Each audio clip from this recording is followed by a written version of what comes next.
अस्सलाम वालेकुम, क्या हाल हैं जी आपके। आज मैं आपको एक ऐसी स्टोरी सुनाने जा रहा हूँ। ये स्टोरी नहीं, ये एक इंसान जिसके साथ बीती हुई कहानी है जो उसने खुद अपने दोस्त को सुनाई है। और ये बहुत ही मतलब सबक आमोज होने वाली है। एक डाकू की कहानी, डाकू जिसने एक ऐसा काम कर दिया जिसे सुनने के बाद आप लोग भी ये सोचेंगे कि काश ऐसे नौजवान हर घर में पैदा हों।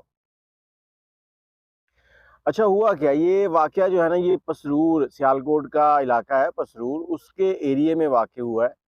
अब हुआ क्या है वहाँ पर, एक फैमिली दिहाड़ीदार बंदा जो कि अपनी नॉर्मल ज़िंदगी गुज़ार रहा है, तो उसको अल्लाह ताला ने औलाद से नवाज़ना था। आखिरी दिन चल रहे थे, बेगम को तकलीफ़ हो रही थी, मतलब ये कह लें कि डिलीवरी का टाइम जो था वो नज़दीक आ चुका था। अब वो अपनी बेगम को लेता है, वहाँ से लेकर एक मोहल्ले के बंदे से कहता है कि अपनी गाड़ी निकालो। जो बंदा हमें वाक़या सुना रहा ना, ये उस बंदे की गाड़ी थी। उसे कहता है कि गाड़ी निकालो, हमने बच्चों को हॉस्पिटल लेके जाना है, तो ये मामला है। अब हॉस्पिटल लेके गए हैं, उसने गाड़ी में डाला, लेके जा रहे हैं, हॉस्पिटल पहुँचे हैं। पहुँचने के बाद वहाँ पर जो मामला हुआ वो क्या हुआ, डॉक्टर जिसे हम लोग मसीहा कहते हैं, डॉक्टर एक मसीहा है, लेकिन हर इंसान के साथ रोज़गार जो है वो चल रहा है।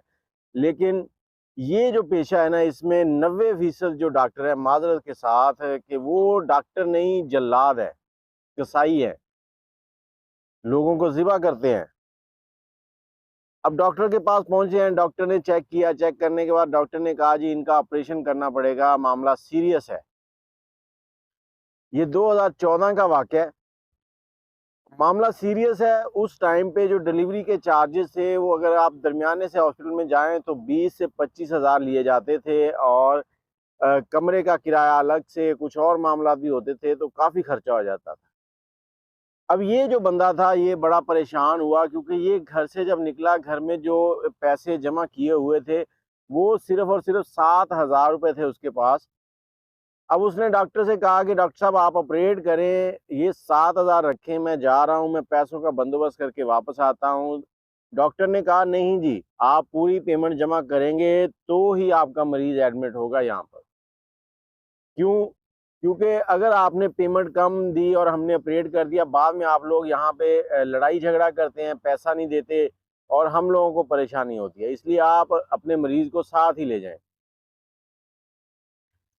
अच्छा, ये बात भी डॉक्टर की काफ़ी हद तक दुरुस्त है। मेरे साथ एक पेशेंट थे, तो ये खुद का वाक़या सुना रहा हूँ। उन पेशेंट का लाहौर में एक जगह ट्रीटमेंट हुआ, उनको मसाने में वो थी पथरी वग़ैरह, वो ऑपरेट हुआ, तो उनके कोई तकरीबन 40,000 रुपए बकाया जात थे। वो सारा वहाँ पे जो भी डॉक्यूमेंटेशन थी, वो मेरे नाम से चल रही थी। मैं उनको डील कर रहा था। अब जब ऑपरेट हो गया, सब कुछ क्लियर हो गया, तो डॉक्टर ने मेरी वजह से उनको सारा, अक्सर होता क्या है, डॉक्टर जो है ना नुस्खा नहीं लिखते, दवाइयाँ कौन-कौन सी खानी है जब तक पेमेंट क्लियर ना हो। डॉक्टर ने मुझे नुस्खा भी दे दिया।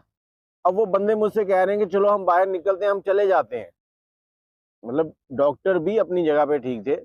ये मैं अपनी बीती हुई बात सुना रहा हूँ कि इस तरह भी करते हैं लोग, कि अब पेमेंट का टाइम आ गया, अगर आपको सारी चीज़ें क्लियर हो गई हैं, तो वो लोग चुप करके निकलते हैं और चले जाते हैं। लेकिन वो मामला कुछ और था। यहाँ कुछ मामला ऐसे होते हैं जिसमें इंतज़ार किया जा सकता है, वहाँ तो डॉक्टर इस तरह की बात करे, लेकिन जहाँ इंतज़ार नहीं किया जा सकता, मतलब डिलीवरी का टाइम है, 2 जाने हैं जो कि अगर कोई गड़बड़ हो गई तो बच्चा, बच्चे के साथ बच्चे की माँ भी जा सकती है दुनिया से। यहाँ इंतज़ार का टाइम नहीं है, तो डॉक्टरों को थोड़ा-सा ख़्याल रखना चाहिए। एक मसीहा वाला रूप जो है वो दिखाना चाहिए, ऐसे मामलात में जहाँ पर इंतज़ार नहीं किया जा सकता। लेकिन डॉक्टर ने कहा नहीं जी आप ले जाएँ। अब लड़की की सास भी साथ थी, शौहर भी साथ था। उसने कहा ठीक है, गाड़ी में बैठो, वापस ले चलो, घर चलते हैं, जाके डाई वगैरह का बंदोबस्त करते हैं, जो होगा देखा जाएगा, नहीं तो पैसों का बंदोबस्त करके वापस आएँगे। अब रास्ते में जा रहे हैं गाड़ी के ऊपर, तो सामने से एक और गाड़ी के आने की लाइट आ रही है। इन्होंने गाड़ी को रास्ता दिया, लेकिन जैसे ही नज़दीक पहुँचे हैं, उस बंदे ने गाड़ी जो है ना वो थोड़ी टेढ़ी करते-करते इनके बिल्कुल सामने लगा दी। अब सामने लगाई है, उसमें से 2 बंदे उतरे हैं। उतर कर इनके पास आए हैं, आके कहा कि जो कुछ भी है निकाल दो। अब ड्राइवर जो था वो चुप करके बैठा है, अभी कुछ कहना ही था उसने। पीछे से उसकी सास बोली, लड़के की माँ कहती कि ले जाओ, तुम लोग भी ले जाओ, जो बचा है वो तुम लोग ले जाओ, हम लोग तो वैसे ही मर रहे हैं, मरने दो हमें, हमारा अल्लाह वारिस है। अब जो डाकू था ना, तो अल्लाह ताला ने उसके दिल में ऐसा रहम डाला कि उसने सारा मसला ही बदल दिया वहां पर। अब जैसे ही ये बात उसके कानों तक पहुंची, उसके वो फौरन मुतवज्जे हुआ उस अम्मा की तरफ। तो उसने पूछा, माँ जी हुआ क्या है? उसने कहा, जी ये डिलीवरी केस है, हम डॉक्टर के पास गए, 7,000 हमारे पास हैं, वो तुम ले जाओ। डॉक्टर ने भी नहीं लिए, वो कहता है पूरे 25,000 लेके आओ, फिर ऑपरेट करूंगा। हम लोग तो मरे हुए हैं, पहले ही मरे हुए हैं, मरने दो हमें। अब डाकू ने अल्फाज बोले ड्राइवर को कि चलो गाड़ी को वापस घुमाओ। गाड़ी वापस घुमाई हॉस्पिटल की तरफ। अब गाड़ी हॉस्पिटल पहुंची है, बाकी दोस्त साथियों को उसने कहा कि तुम लोग गाड़ी में रहो, और उनको कहा कि अंदर चलो। अब यहाँ वो चंद सेकंड के लिए अपने साथियों के साथ रुका है, उनको कोई बात समझाई है, उनको कहा कि जब मैं तुम्हें बताऊंगा तुम लोगों ने अंदर आ जाना है। अब अंदर चले गए, वो उसने कहा, जी डॉक्टर साहब ऑपरेट करो। उसने कहा, जी मैंने पहले ही कहा है कि पैसों का बंदोबस्त करके लाओ, पैसे जमा कराओ तो ऑपरेट हो जाएगा। उसने कहा ठीक है जी, पैसे भी दे देते हैं। उसने वहाँ पे 25,000 रुपये दिए, ऑपरेट हो गया। ऑपरेट हो गए, जब बाहर निकले तो उनको अल्लाह ने बेटा अता किया। अब बेटा अता किया तो डाकू ने जब देख लिया कि सारा मामला ठीक हो गए हैं, उसने अपने साथियों को पीछे से बुला लिया, उनसे कहा कि अंदर आ जाओ। अब साथी जब अंदर आए तो उनके हाथ में मिठाई का डब्बा था। वो जब वहां रुका था ना, तो उसने उनको कह दिया कि तुम लोग एक मिठाई का डब्बा ले आओ। अब मिठाई का डब्बा है उनके पास। उसने डॉक्टर को कहा कि यार सारे स्टाफ को इकट्ठा करो, इनको मिठाई मिठाई खिलाते हैं। डॉक्टर ने सारा स्टाफ इकट्ठा कर लिया।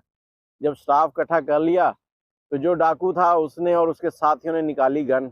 उनसे कहा, निकालो जो पैसे तुम लोगों ने लिए हैं, तुम लोग कमीने लोग ऐसे करते हो।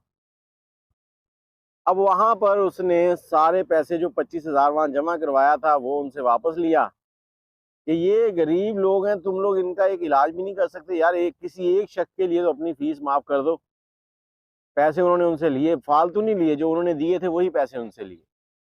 अब उन्होंने उस आदमी को कहा कि अपने बच्चों को लो, गाड़ी में बिठाओ, चलो चलते हैं। वापस निकले हैं, रास्ते में पहुंचे हैं, तकरीबन आधा रास्ता गुजर गया था। उसके बाद उसने गाड़ी रोकी है, उनको कहा ठीक है मैं चलता हूँ, ये 10,000 रुपये, उसने अपनी जेब से 10,000, और ये हकीकत 100% हकीकत वाकया है जो हमें किसी ने सुनाया। और उसने कहा कि उसके दोस्त के साथ, मतलब जो गाड़ी में ड्राइवर था ना, उसके दोस्त के साथ ये बीता है। उन्होंने 10,000 रुपये निकाल के दिए उनको, और 7,000 उनके जो अपने थे वो, उनको कहा ये लोग घर जाओ, इस बच्ची की खिदमत करो, अल्लाह पाक आप लोगों को लंबी जिंदगी अता करे, सेहत दे। अब यहाँ पर ये वाकया सुनाने का मकसद सिर्फ ये है कि जो डाकू होते हैं ना, वो ये नहीं कि डाकू जल्लाद ही होता है, डाकू के पास भी दिल है। डाकू दो तरह के होते हैं, वो पिछली वीडियो में मैंने बताया था, शक्कू डाकू जो था।